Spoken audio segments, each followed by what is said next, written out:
bu may poser mooy est-ce que il est pas temps que ñi sénégalais yi ñu am benn conscience boo xamante ne dañuy wàññi doole politique yi. ñu wàññi seen doole pour ñu xamal ne ni que. da nga jàpp ne dañu am doole bu dañ leen jox doole boobu. dañ jox doole trop politique yi moo tax dëkk bi toll fu mu toll nii. Et concernant la démocratie soo gisee yëpp jaxasoo c'est parce que ku nekk sa bopp nga xalaat. ku nekk sa bopp ngay doxal mais est-ce que ku nekk boo jógee da ngay xalaat li ngay teg ci table bi loo xamante ne day jariñ sa communauté jariñ sa askan jariñ sa dëkk. su fekkente ne tey dañu toll benn situation boo xamante ne situation politique bi dafa jaxasoo c'est parce que il y a pas ce patriotisme bu nar a tax ni que les politiciens dañoo war a jóg mun a liggéeyal dëkk bi comme il le faut. soo gisee ni tey situation bi dëkk Sénégal dem toll foo xamante ne on est à plus de 230 candidature à la présidentielle, c'est ça? Absolument. C'est parce que situation dëkk bi moo tax mu toll noonu. ku nekk taxaw ne mun na yore Sénégal mais est-ce que ñooñu comme je l'ai toujours eu à dire est-ce que ñooñu xalaat nañ ne que au lieu que ñi jël dem en ordre dispersé est-ce que xalaat nañ ne que bu ñu booloo nekk benn avec des courants de pensée est-ce que du loolu mooy gën a am impact sur la vie des populations ak seen démarche politique. Okay. Parce que ku nekk on connaît des candidats les candidats à la candidature ils sont en train de préparer les parrainages. Mais on ne connaît pas réellement lan mooy seen motivation réelle.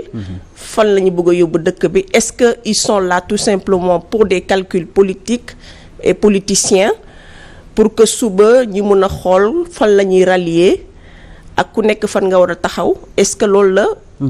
Moi je me pose des questions je me pose plein de questions. Mais l'essentiel da nga jàpp ne 260 candidats yi ñuy wax yaakaar na yàpp sénégalais la ñu ci bëri. non j'ai pas dit ça. parce que aussi non waxuma. ñu bëri aussi. non j'ai pas dit parce que élection mosul am lii ñu am autant de candidats. non mais pas que dañ yàpp Sénégal c'est pas que dañuy yàpp Sénégal c'est que dama bëgg a wax ni que Sénégal fu mu toll nii tey.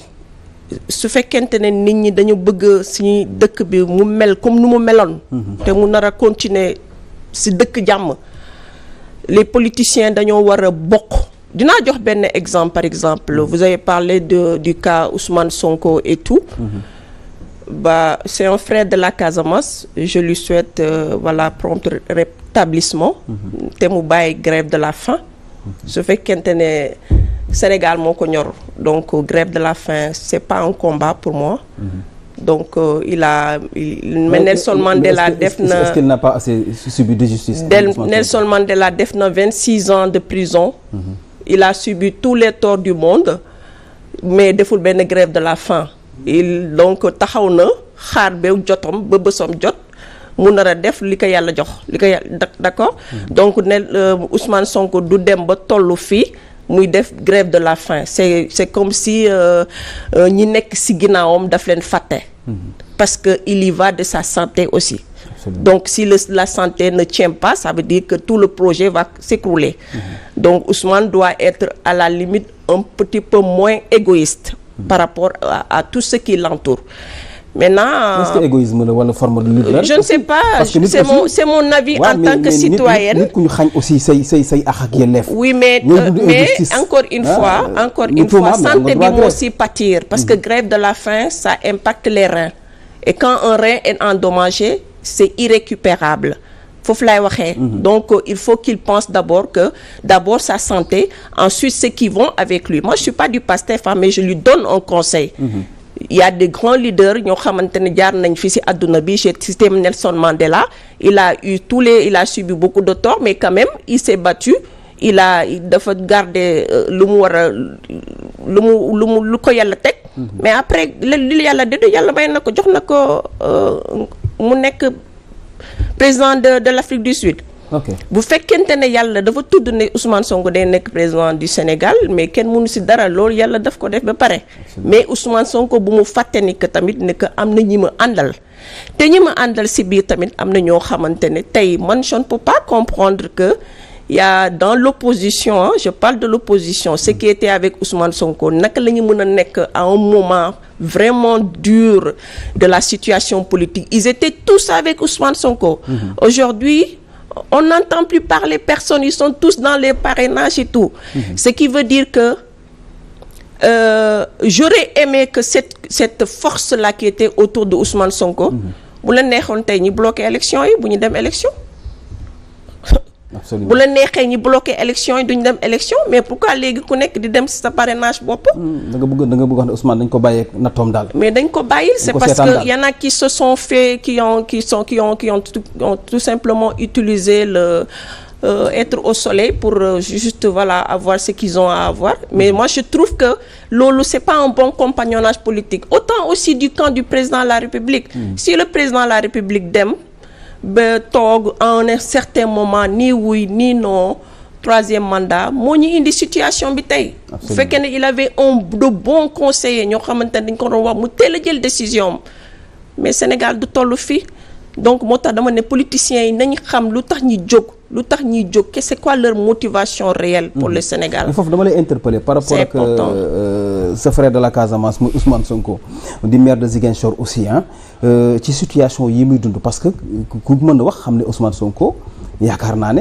ndaw ñi ko topp ci sa réew mi dañoo bëri ñi bëgg mu nekk aussi seen candidat c'est la majeure partie des Sénégalais mu am lu ko yàlla may aussi yaa ngi koy wax sànq ne ñu bëri dañ ko utiliser ci opposition bi ngir pour am dara mais bu fekkee ne ku mel noonu tey jii comme en 2019 Karim Wade demul Khalifa Sall demul en 2024 Ousmane Sonko vraiment mu mën ni aussi acharnement dafa am ci moom ba du mën a dem élection pour yéen pour stabilité am Sénégal est-ce que waruñu mën a régler loolu ngeen wax ci ba pare.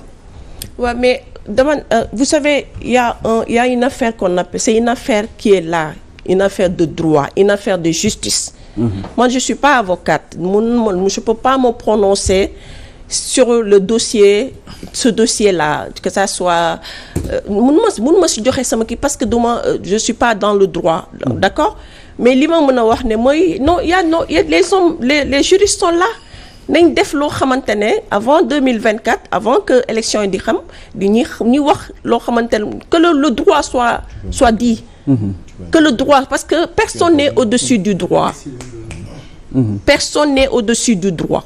Ce n'est ni le président de la République, ni Ousmane Sonko, ni moi en tant que citoyenne. Personne n'est au-dessus du droit. Donc droit bi nañ ko lire nañ ko wax mais te yàlla tax te ñi xamante ne dëgg fu mu taxaw ñu wax ko rek. Absolument. C'est ça. Mais Marème, est-ce qu'on peut parler de droit ci bu état taxaw ne respecté wul une décision de justice est-ce que mën nañu wax droit. Quelle décision de justice. Juste Sabassy bi mu jël. Oui mais réintégrer Ousmane Sonko ci liste yi pour ñu jox ko ay parrainage mais ñu gis boobu léegi. Encore une fois je vous ai dit que moi je suis pas juriste et je ne connais pas en profondeur le droit. Mais li ma xam mooy ñoo xamante ne ce sont des honorables juges ak avocats ak voilà tous les juristes nañu taxaw il faut je crois que il est temps que ñi arrêté di dagg Sénégal en deux parties. Nit ñi di ne c'est ça nit di ne controverser c'est ça la vérité est au milieu nit ñi nañu départir un tout petit peu des partisaneries ñi taxaw ci dëgg pour Sénégal. C'est important pour Ousmane Sonko c'est important pour le président Macky Sall ces deux figures là man de bu doon sama sogo tey ñoom ñaar mu am benn kenn koo xamante ne moom moo leen di kii teg foo xamante ne mun nañ toog ñi waxtaan le président puisse partir la tête haute et Ousmane Sonko puisse continuer son combat politique mais dans la démocratie dans l'état de droit et le respect formel des institutions. Jërëjëf soxna Marème yaakaar naa ne leeral nga lu bëri moo ñëw ci Mamadou Diop moom di expert en planification mais Mamadou Diop situation bi parce que